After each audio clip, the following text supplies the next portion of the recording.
Walgaon police स्टेशनच्या हद्दीमध्ये गोपाल श्रीधरराव अरबट हे राहणारे दर्यापूरचे आहेत, शिवसेना जिल्हाध्यक्ष आहेत.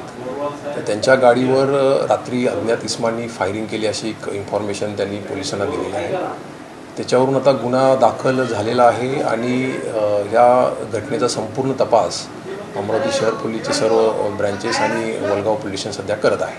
असं त्यांनी असे म्हटलं की जे पडोळे आहे त्या पडोळींच्या संघाने गुन्हा दाखल झाला. तर ह्यामध्ये त्यांनी काही माहिती दिलेली आहे. त्यांच्या अंतर्गत वादावरून हा प्रकार झाला असावा असा त्यांनी संशय व्यक्त केलेला आहे. त्यामध्ये सखोल तपास सध्या पोलीस करत आहेत. कोणाचे त्यांनी नाव घेतले की कोण संशयित करणार? त्यांचे जे पदाधिकारी आहे त्या पदाधिकाऱ्यांशी त्यांचा वैयक्तिक काही वाद आहे असा त्यांनी संशय व्यक्त केलेला आहे. तर त्यानुसार आता तपास पोलीस करत आहेत.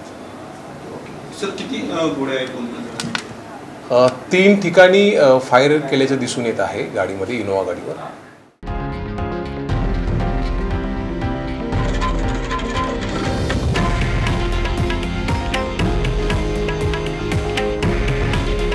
हे आहे देशातील नंबर 1 न्यूज नेटवर्क आणि आपण पाहत आहात TV9 मराठी. काळजी तुमची, हित महाराष्ट्राचं.